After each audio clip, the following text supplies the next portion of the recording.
I'm not the girl that used to be. Sometimes I'm more than words. Assalamualaikum warahmatullahi wabarakatuh. Baik, di video kali ini aku bakal membahas tentang kedudukan, tujuan, dan ruang lingkup dari pengajaran bahasa Arab di Madrasah Sanawiyah. Oke, kita lanjut ke pembahasannya. Nah, sebelum kita tahu apa itu kedudukan dari bahasa Arab, pengajaran bahasa Arab di Madrasah Sanawiyah ini, kita harus tahu bahasa Arabnya apa sih, gimana sih pengajaran bahasa Arab di Madrasah Sanawiyah ini ya. Jadi bahasa Arab itu merupakan mata pelajaran yang mengembangkan keterampilan berkomunikasi, baik itu lisan maupun tulisan, untuk memahami dan mengungkapkan informasi, pikiran, perasaan, serta untuk mengembangkan ilmu pengetahuan umum ataupun ilmu pengetahuan agama dan sosial budaya. Nah, kenapa sih mata pelajaran itu mata pelajaran bahasa Arab itu adalah mata pelajaran yang mengembangkan keterampilan komunikasi? Karena di sini kita tahu bahwa mata pelajarannya itu adalah bahasa. Bahasa itu kan sebagai alat komunikasi. Nah, kemudian untuk memahami dan mengungkapkan informasi, pikiran, dan perasaan, di mana itu kan sebagai salah satu fungsi dari berkomunikasi.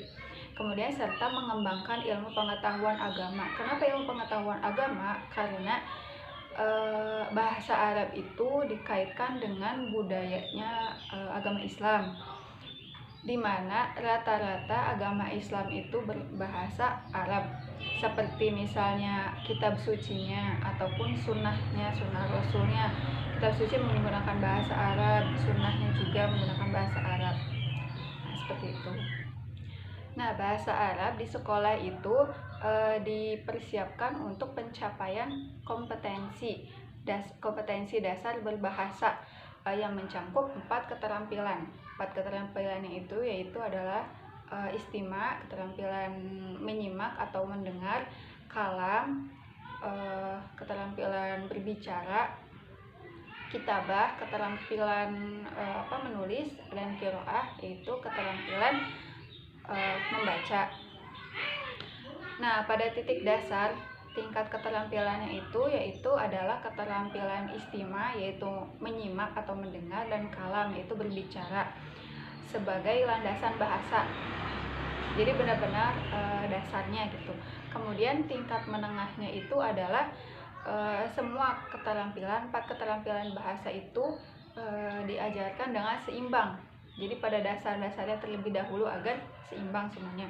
Kemudian ada tingkat yang paling tinggi, yaitu keterampilan qiraah, membaca, dan kitabah, juga menulis.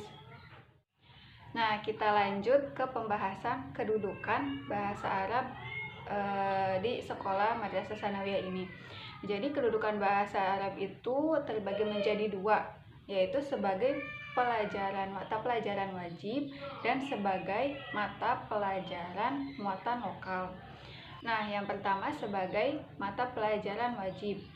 Di mata pelajaran wajib ini, para siswa atau para murid di sini mewajibkan untuk mempelajari bahasa Arab dengan cara menerapkan 4 keterampilannya tersebut.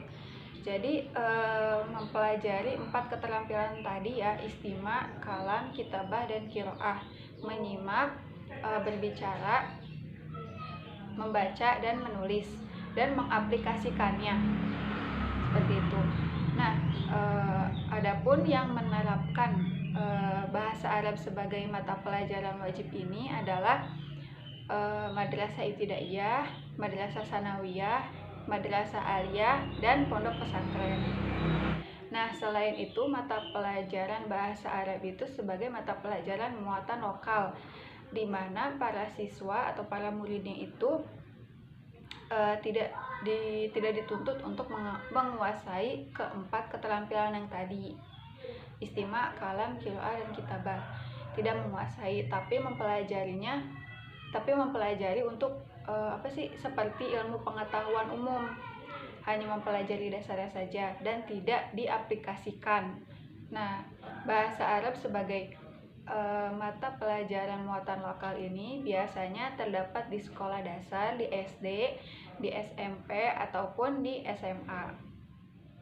Nah, kita lanjut ke pembahasan yang kedua, yaitu tentang tujuan mata pelajaran bahasa Arab di Madrasah Sanawiyah atau MTS. Nah, tujuannya ini ada 3. Yang pertama itu mengembangkan kemampuan berkomunikasi dalam berbahasa Arab. Jadi komunikasi ini baik berupa lisan ataupun tulisan. Nah, yang mencangkup 4 keterampilan bahasa tadi, istima yaitu keterampilan mendengar ataupun menyimak, kalam keterampilan berbicara, kitabah keterampilan menulis, dan qiraah yaitu keterampilan membaca. Nah, tujuan yang kedua adalah menumbuhkan kesadaran tentang pentingnya pembelajaran bahasa Arab ini sebagai salah satu bahasa asing untuk menjadi alat utama belajar, khususnya dalam mengkaji sumber-sumber ajaran Islam. Ya benar, karena Islam itu lekat dengan bahasa Arabnya, juga karena kitab suci agama Islam itu Al-Quran menggunakan bahasa Arab, hadis-hadisnya juga menggunakan bahasa Arab. Jadi bahasa Arab ini perlu jadi perlu kesadaran bahwa pentingnya mempelajari bahasa Arab itu sebagai salah satu bahasa asing untuk memahami sumber-sumber agama Islam gitu, untuk mengkaji juga agama Islam. Nah, tujuan yang ketiga yaitu mengembangkan pemahaman tentang saling keterkaitan antara bahasa dan budaya serta memperluas cakrawala budaya. Nah, karena bahasa ini salah satu dari bentuk budaya, jadi di sini mengembangkan pemahaman bahwa bahasa itu salah satu dari budaya. Nah, dengan demikian peserta didik itu diharapkan memiliki wawasan lintas budaya. Jadi bukan hanya mengetahui budaya asalnya, budaya Indonesia, juga mengenal atau mengetahui budaya Arab dan melibatkan diri dengan keragaman budaya. Seperti itu. Nah, kita lanjut ke pembahasan yang ketiga, yaitu ruang lingkup pengajaran bahasa Arab di Madrasah Sanawiyah ini.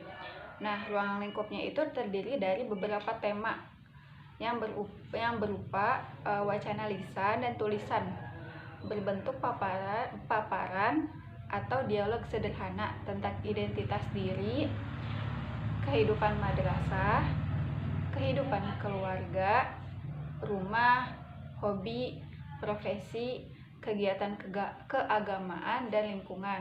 Nah, dari semua tema-tema ini juga kita ketahui bahwa ini tuh masih dasar.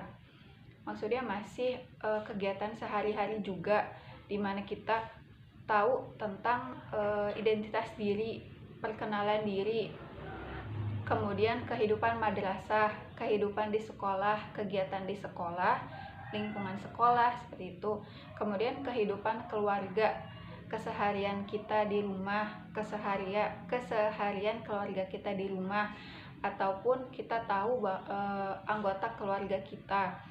Kemudian rumah, hobi. Nah, hobi juga kan termasuk kepada identitas diri.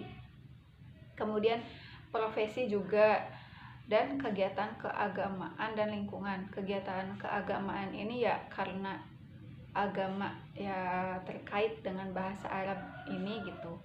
Kemudian lingkungan juga. Nah, itu juga masih termasuk dasar-dasar